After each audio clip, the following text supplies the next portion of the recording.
Hello, hello, hello, STEMinistas. Thank you so much for joining us today. My name is Andrea Harp, and I am the Community Partnership Manager for the STEMinista project, which is a fancy way of saying that I just bring people together. Today, we have a really special treat for you. We are going to be interviewing one of the IFTHN ambassadors by the name of Afua Bruce, who shortly we will have an invite on camera to really hear about her STEM journey. If this is your first time joining us for a STEMinista Live, we just wanted you to know that the STEMinista project has a place for you here. It's all about just tapping into girls and their experience within STEM, getting to know STEMinista role models, tapping into their STEM journeys, and really making those connections to go to the next level. So if you are interested in being a part of all of the really great things that we do, we'll definitely let you know how you can connect with us a little bit later. But without further ado, we would love to introduce Miss Afua Bruce, who is joining us today for our interview. Afua, welcome. Hi, thank you so much for having me. I am so glad to be spending time with you today. Thank you so much for joining us. Thank you so much for your time. We're super excited to have you here and to hear all about your amazing story. So without further ado, we will just jump right in and ask you a few questions. So I would love for you to introduce yourself to our audience and let them know a little bit about yourself and why you're here with us today. Of course, and thank you again for having me today. I love participating in these conversations. I love talking to people all across the country and sometimes all across the world about science, technology, engineering, and math, and why it's exciting to me and why I hope people, especially young girls, figure out ways to engage in STEM and to figure out what parts of STEM excite them. A little about me. I was born in Knoxville, Tennessee, and have lived in several states, but I now live in the Washington, D.C. area. I am a computer engineer by training, which means that I went to school to study both hardware, which are the physical components of computers and technology, and software, which are the languages that we use to talk to computers and that computers use to talk to each other.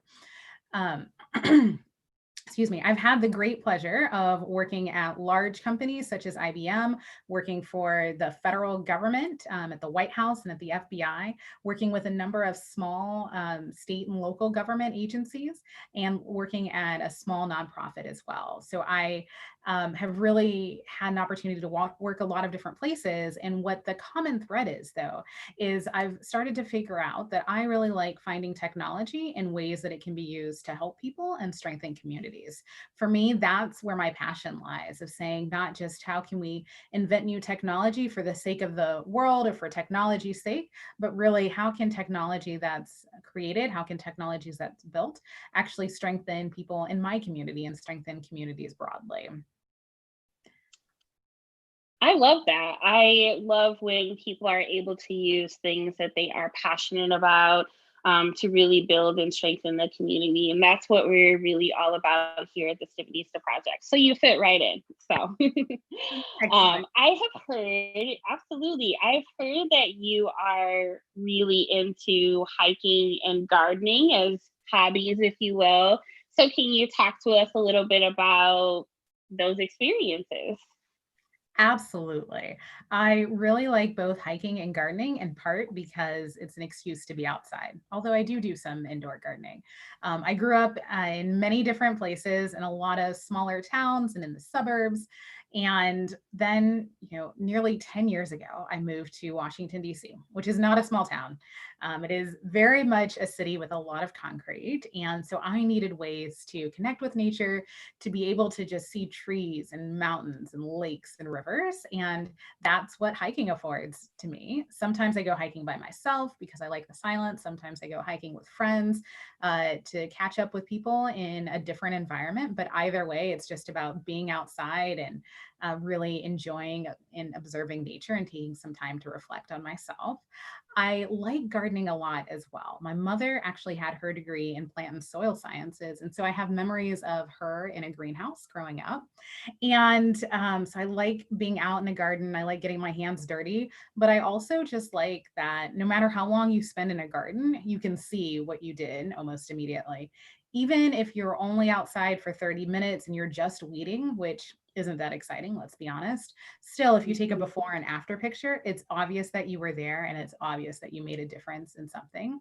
I also really like seeing vegetables that I've grown or flowers that I've grown or even just houseplants doing really well. I like seeing them thriving and being able to show them off to people or to enjoy them myself based on all the efforts of my hard work over weeks and months and sometimes years if it's an indoor plant. I love that. I will say that this was my first year gardening in the backyard in a small planter. We grew some banana peppers and cucumbers and a few strawberries, which got eaten up by our backyard wildlife. They were not successful, but we did manage to get some really great looking cucumbers and they tasted pretty good too. So I will have to get some tips from you when our interview is over. I'm happy to talk. And yes, I like nature except for when it destroys my plants. Absolutely. Well, since you mentioned having some memories of your mom, I did read that your parents are originally from Ghana, which is super interesting to me. So I would love for you to talk to our audience a little bit about their experience in Ghana and if you've been back recently and just how that experience and them being from another country has affected the way you viewed your career in STEM.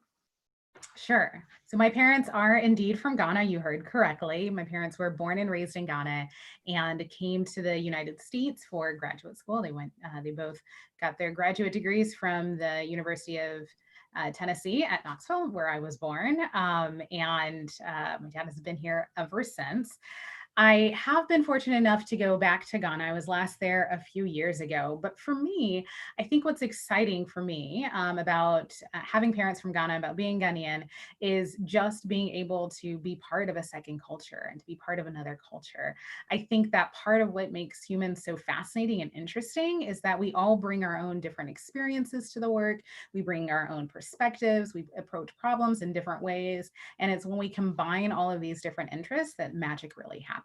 And so Yeah, I'm really excited to have family from Ghana. I love the pride and the brilliance and the beauty that I think of when I think of Ghana and its people. But also just it was such a great opportunity to see people who look like me doing things in science and technology and engineering and math and really understanding that again there are multiple pathways into STEM. There are multiple ways that people can exceed at things that they like doing and figure out ways to apply what they like to the world around them. I love that. I love that.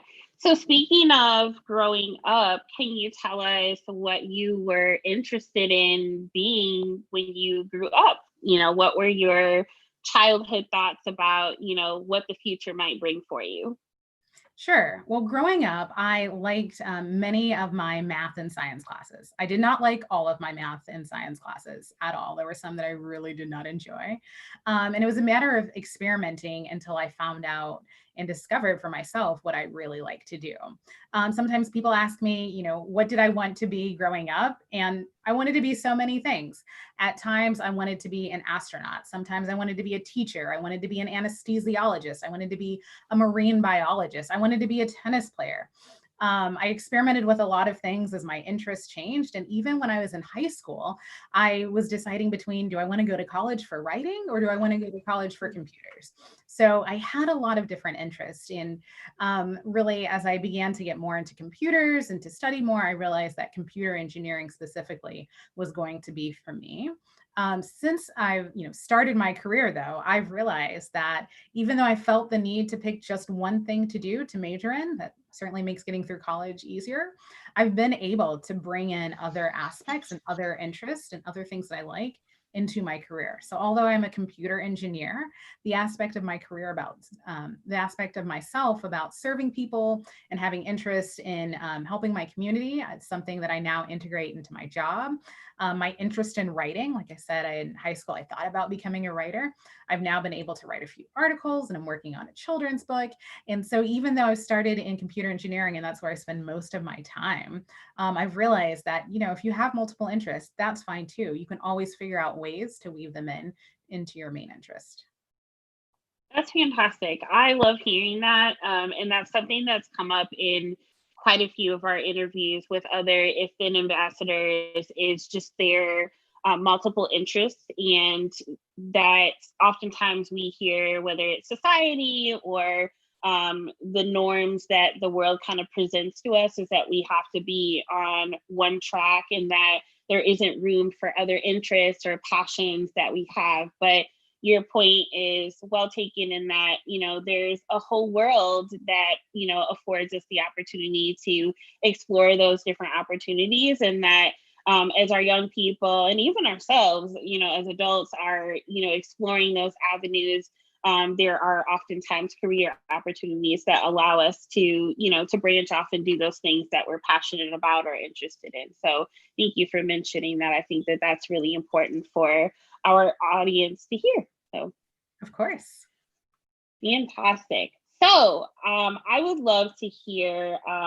We've mentioned a few times that you are an if then ambassador. I would love for you to talk a little bit more about what that is and when did you realize that you had a role in inspiring girls in STEM? Sure. I absolutely love being an If Then ambassador, if I'm completely honest. The If Then ambassador program was launched about a year ago now, I think, by the Lyda Hill Philanthropies, by Lyda Hill Philanthropies, and they selected a number of women, I think, to the tune of 125 women from across the country, across the U.S. Specifically, from all different backgrounds, both what we look like, how we would say we identify, and a number of different facets, but also what our different STEM disciplines are and where we're located in the country, even things like age. There are people from at all different ages who are if then ambassadors and ages, abilities, everything. So I love being part of a group of extremely talented women who are super smart in their respective STEM field, but also who are really passionate about not just exceeding and succeeding in their own field and as individuals, but also thinking through how do we get more women like us? How do we get more women, period, at the table and engaged in STEM? The If Then program, the If Then Ambassador program, is designed to identify women who want to and are dedicated to inspiring girls, especially K through 12 girls, especially to consider and to pursue careers in science, technology, engineering, and math. Um, you asked how it felt or when how it felt to be selected or when I knew that I wanted to inspire girls to pursue STEM. To be honest, it's not something I ever consciously thought about and was really surprised and flattered when someone reached out and said, you should apply for this. I feel like I spent a lot of time focusing on my work itself and focusing on mentoring people around me. Just as I learned something, even if someone was one of my peers or just a year or two behind me, thinking through how can I help them learn what I know, whether that is, the specific algorithm that I'm developing, a specific coding language that I'm using, whether it's how to navigate the corporate environment or anything else. I would think about that. I have two younger sisters, the youngest of whom is 7 years younger than me. And so thinking also, how I inspire her to think about science and technology. I remember being in college and bringing home my breadboard, which is a little kit of wires and lights that computer engineers use to start figuring out how you build a circuit and how circuits work, and forcing her to do these experiments with me. She was not having it at all. But all that to say is selection for me as an If Then ambassador was so wonderful to be with a bunch of other women who want to do this. And I love just talking to girls and showing girls especially, and kids of color especially, that there is a place for you in STEM, that it's more than a classroom exercise, that it's more than, a speaker who comes one time, but you can create your own path in whatever part of science, technology, engineering, or math matters to you. Thank you so much for sharing that. Since you were kind of talking a little bit more about your job, and just your experiences within computer science, will you tell us what it is that you do on a daily basis and how you are impacting the community? Sure. I currently work at a relatively small nonprofit organization. I'm the chief program officer there, and our whole mission at this nonprofit is to use data science in service of humanity. Now, excuse me. I know that's a lot of words: data science, machine learning, and service of humanity. But essentially, I think about data science as going on a scavenger hunt for data. And then once you find it, figuring out the right tool to do something with that information, that data that you found, in such a way that it makes someone's lives easier. It makes decision making easier. It makes operating in whatever environment you're working in easier. Data science is ultimately finding data, those little bits of information that we leave behind everywhere and that just exists with everything we do. And how do we take that information, turn it around, and mold it into what we want to make our lives easier? And so what I get to do now working at this nonprofit is say, let's take data science and let's use it not just to speed up how my computer operates, or to make sure that Netflix is only recommending to me the movies and television shows that I want to see or that it thinks that I would like, which my Netflix algorithm honestly is pretty good for me. But also, how do we use that for communities? And how do we make sure that communities and government agencies have access to the same technology? So are there ways to figure out, how we can identify why people um, go through college and get really close to graduating, but don't graduate? Is there a way where we can figure out, by looking at a bunch of information and a bunch of data, how to, people who need to deliver medicine can take the quickest path so that they get the medicine there most quickly and they can come back safely as well? Is there a way to use data science, to use different information to figure out where you need to do some education, for example, and identify neighborhoods that need to receive training and information on how to build, or how to prevent rather, family fires, fires in family houses?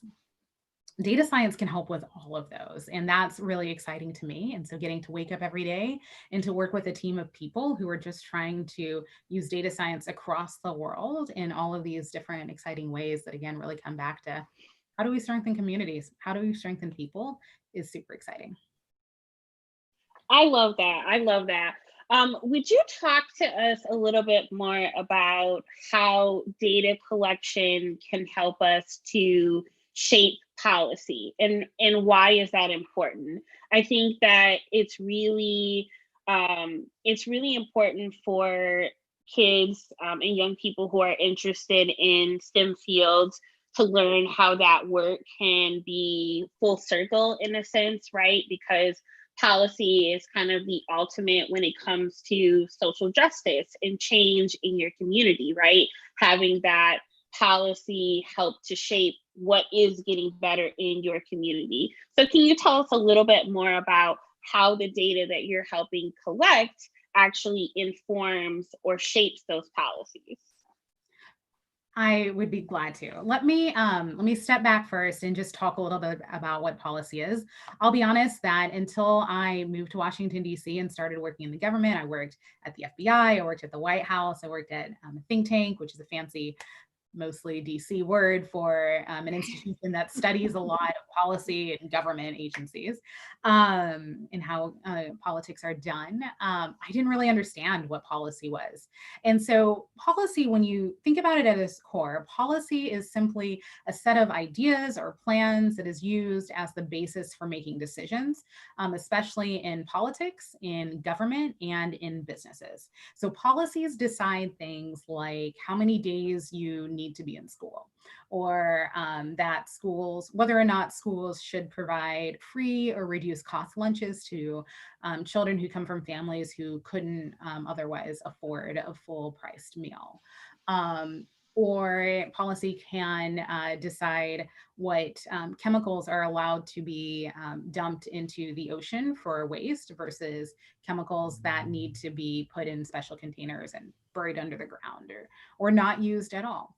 And so when it comes to policy making, I think what's really important to recognize is that we should have data-driven policy making. We shouldn't just be making policy based on who's the loudest in the room or who simply has access, but we should be making policy based on what data says. And so I think this is really exciting and a really important way that scientists, technologists, engineers, and mathematicians can get involved, in that the work that people do in labs, the work that people do in companies, can affect, and many times does affect, how people should live their lives more broadly. And so being able to take that information and put it into the policymaking process, to put it in front of policymakers so they have the best information available and they can make the best decisions, I think is incredibly important. It's also important, and this is something else that I look at a lot, is how do you take some of the best techniques from STEM and use it to help inform how we make policy making? So in engineering, for example, there's the design process, and there's agile design, which is essentially, we want to move more quickly. We want to test things out periodically, and along the way, we want to experiment before getting to the final version.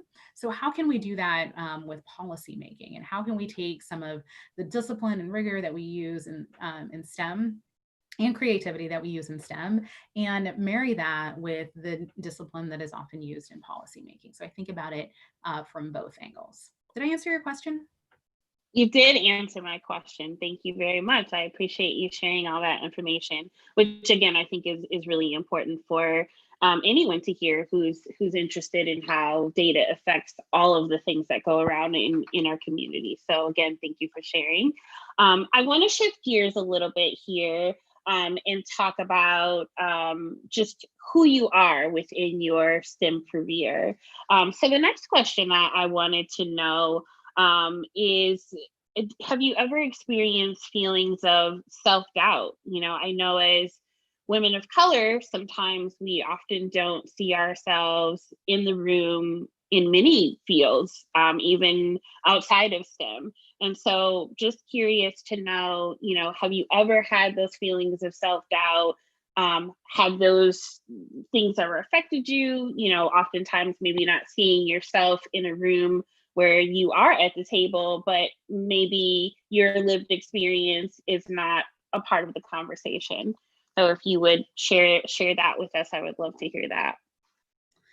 Yes, thank you for this question. It is something that I think people face a lot, regardless of your background, regardless of whether you're male or female. I think the stats are something like 75% of Americans deal with imposter syndrome, which is questioning, do I belong where I am? And this question of self-doubt is certainly something that I have wrestled with in many different instances, in many different positions that I've held.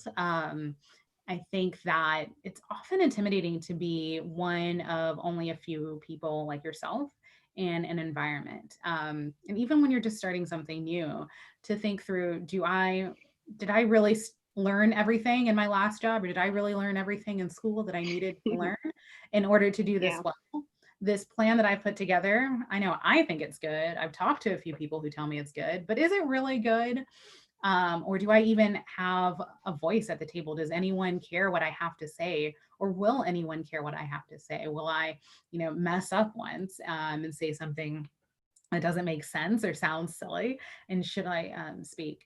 I've definitely had all of those questions run through my mind. And the answer to all of those questions, honestly, is it doesn't matter. People feel like this all the time. I feel like this all the time. And you just have to push through and understand that if you've put in the work, that you belong at the table, and that people need to hear your voice and understand where you're coming from. I remember shortly after the movie Hidden Figures came out, And I was fortunate enough to be working at the White House when this movie came out, and we had a screening of Hidden Figures for a number of people. And we had a panel afterwards with some of the actresses who were in the movie. And I remember one particular actress saying afterwards, "Can you imagine what it was like at this time? And to be Katherine Johnson and to have to stand up as the only person of color, as the only woman in the room, and make sure that you were telling people how the math actually was done and you were speaking for what the science actually needed." And I remember a lot of people in the room were like, "Oh my goodness, that's horrible. It was so long ago." And I remember thinking, just today, in this very building, in this White House, in the year of our Lord, Today, whatever year it was at today. the time, like I was in a science and technology meeting for people in national security, and I was the only woman of color. I was the only woman. I was the only person of color who was sitting around the big table, discussing and contributing to this. And so it's like, yes, actually, I can imagine what that would be like, because that is my life. Some days, not all days, thankfully. But thinking of stories like Katherine Johnson and thinking of others is just incredibly important, that when you decide that STEM is something you are excited about, STEM is something is something that you want to do, you just do it. And you show up every day and you contribute in the ways that you can. And over time, that is how you build the reputations. That's how, I don't know, maybe someone listening today will have a movie made about them, because they continue to show up, they continue to do the work, and continue to make sure that their contributions are heard. I love that. I love that. And so much of what you said resonated with me, even though, I don't necessarily fall into the category of having a STEM career. I'm still working in STEM education to inspire our next generation of STEM professionals, and specifically girls. But I certainly have had numerous experiences where working in government agencies or other nonprofits where I didn't necessarily see myself. So again, I appreciate you being transparent and sharing that with us, because I think that that's really important for our young ladies and really anyone to hear, because I think imposter syndrome is very real and anyone can experience it. So thank you again. As we continue to move forward, I've got a couple more questions for you as we get ready to wrap up here. The If Then program and the STEMinista project are heavily based and rooted and grounded in mentorship. And I am wondering that as a part of your STEM journey, have you had any mentors, and who were they? Or Yeah. are they? You could still have them, right? Yes, I absolutely have had mentors and continue to have mentors. I always struggle when people ask me, "Who is your mentor?" Because I think I don't know where I start. The number of people who I have been privileged enough to get advice from, and who've just really spoken words of encouragement in my life, are so numerous that I couldn't list them all, and I wouldn't want to leave anyone off the list. I think when I think about mentors, though, I think about mentors in the sense of having someone who you can go to periodically for advice. I don't think that you need to have just one mentor. I think that puts too much pressure on a person. I actually often think of it instead as my own personal board of directors, a collection of mentors who I go to for different things at different times, which also means you can change out your mentors when the relationship just isn't working for whatever reason. I now have former mentors who are just friends. I don't go to them for advice because we're not working on the same thing anymore, but we still talk. And so to the question, though, of what to look for a mentor and what you get out of mentors, I think looking for someone who is more advanced than you in a particular area. So this could be a peer who just knows a coding language, for example, much more than you. This could be someone you admire who is 5 years, 10 years, 20 years ahead of you professionally, who you touch base with maybe twice a year, once a year, to get advice from them. I sometimes even just consider people who I follow on Twitter or Instagram regularly mentors. They don't know it. We've never met, but I really pay attention to the articles they share. I pay attention to the words of wisdom they provide, and they really help shape me and help me identify ways for myself to grow in ways or subjects that I need to learn on more. Thank you so much. I think that's a really interesting point that you mentioned. Like, mentoring doesn't have to be in that traditional sense of they know that they're your mentor. You can certainly be mentored by information that is being shared out in the many and numerous ways that people get the word out about research that they're doing, or blog articles that they're writing. So I think that's a really cool point to make, that it doesn't have to be mentoring in that traditional sense of the word. So thank you for bringing that up. Of course. And I As want to add one other thing, Yeah, sorry, really quickly on mentoring. I think sometimes, I know I've gotten the advice is to look for a mentor who you want to be someday, and someone who's like you. If I wait, I think back to my days at the FBI or even at the White House. If I were waiting for a Black female engineer who I was going was going to be there for me to then also have the time to mentor me, I would still be waiting. And so I think it's important to also recognize that mentors, like STEM professionals in general, come in all shapes and sizes and colors, and really just look for people who can help you along your career and who can provide you guidance, and that will continue to take you forward. I love that. Thank you. So before I ask you my very last question, for our audience, if you guys have any questions for Afua, please feel free to type them in the chat so that she can answer them as we get ready to wrap up here. But my final question for you is, if you had any bit of advice or words of encouragement that you would want to share with our girls and our audience in general, what would those very inspiring words be, Afua? No pressure, though. I know, I know. Oh man. I don't know if they're super inspiring words, but for how I'm feeling today, and I think for what we've covered in the interview today, I might just quote back Nike's slogan and just do it. As you are, considering any STEM field, or any STEM class in school, if you think it's a little intimidating, if you think it's not for you, even if you think it's boring, and why should I do this at home? Just do it. If you are starting to go to different camps, starting to do different after school activities, starting to call into different Zoom calls where you're doing different experiments and it seems odd, or you're the only person like yourself, or why am I here, and you feel like you might have to hide or change who you are, just do it.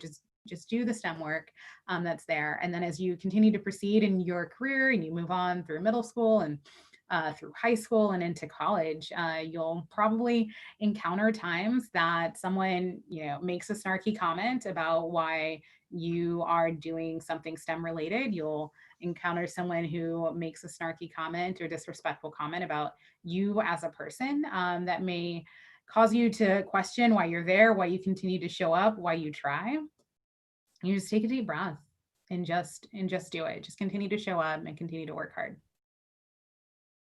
Just do it. I love that. I'm going to write that down in my journal or in my daily affirmations, because I think that's really powerful.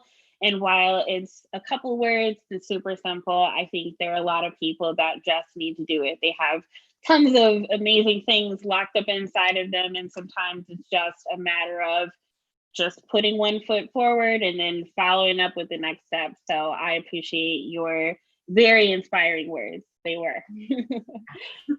So as we're wrapping up, would you tell people how they can keep in contact with you, and how they can find you if they're interested in just staying tuned to all of the great work that you're continuing to do in the community? Sure. I am on both Instagram and Twitter as at Afua Bruce. That's AFUA_BRUCE,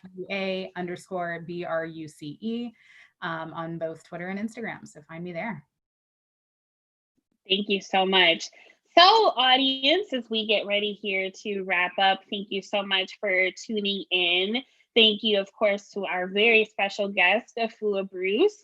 We certainly appreciate your time, your words of encouragement, and most importantly, your very personal story, which I'm sure is going to inspire and hopefully encourage other girls to at least see what STEM is all about, right? That's all we can ask, is just check it out. Maybe there's a space here that they find that resonates with them. and that they find something that they're really interested and inspired to do. So we appreciate your time. For those of you that are definitely super interested in staying connected with the STEMinista project, you can find us on Facebook or Instagram at the STEMinista project. We would love to hear from you, love to hear your thoughts and feedback about things that you want to see from us. That is also where you can sign up to be a part of the STEMinista project. You can get more information about that on our website. So please, please, please stay connected with us and other IFTHN ambassadors like Afua, who again are doing really great work that we're truly inspired by here at the STEMinista project. So without further ado, we are going to officially sign off. Thank you so much for joining us, and everybody have a